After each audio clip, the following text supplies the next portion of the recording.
Hi అండి. నేను మీ తెలుగమ్మాయి లక్ష్మి. మొన్న నేను విలేజ్ వెళ్ళాను కదండీ! అప్పుడు తీసిన వీడియో అనమాట ఇది. మా house back side railway station ఉంటుందండి. అక్కడ మార్నింగ్ టైమ్‌లో 5, 5:30 ఆ టైంకి వెళ్తే గనక సూర్యోదయం చాలా బావుంటుందనమాట చూడ్డానికి.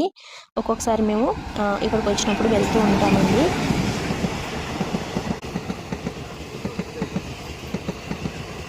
కానీ మేము వెళ్ళిన రోజున మాత్రం సూర్యోదయం చూడలేకపోయామండి. ఎందుకంటే ఆ రోజు మబ్బు పట్టింది. సూర్యోదయం అయ్యి సరిగా కనిపించలేదు. ఎర్లీ మార్నింగ్ వెళ్ళాం కదండీ! క్లైమేట్ అయితే చాలా బావుంది. నేను, పిల్లలు కొంతసేపు అక్కడ ఆటలాడుకొని వచ్చాము. మేము వెళ్ళే దారంతా కూడా అందమైన పువ్వులైతే కనిపించాయండి. ఇంక వాటిని చూసుకుంటూ అలా వెళ్ళాము.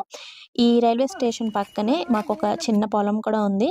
సో, అది కూడా చూసుకొని ఇంటికైతే వెళ్ళిపోయాము. ఇక్కడ నేను ఫ్లవర్స్ చూపిస్తున్నాను కదండీ! నేను మీకిక్కడ ఒక అందమైన ఫ్లవర్ చూపిస్తున్నాను కదండీ! ఈ ఫ్లవర్ ఏ చెట్టుకు పూస్తుంది సరదాగా కింద కామెంట్ చేయండి. నాకు తెలుసు. మీలో ఎంతమంది కరెక్ట్‌గా చెప్తారో చూస్తాను. మీకిక్కడ ఆ చెట్టు ఆకులు అన్నీ కనిపిస్తున్నాయి కదండీ! నాకు తెలిసి మీలో చాలా మందికి తెలిసే ఉంటుంది. అందరూ కరెక్ట్‌గానే ఆన్సర్ చేస్తారనుకుంటున్నాను.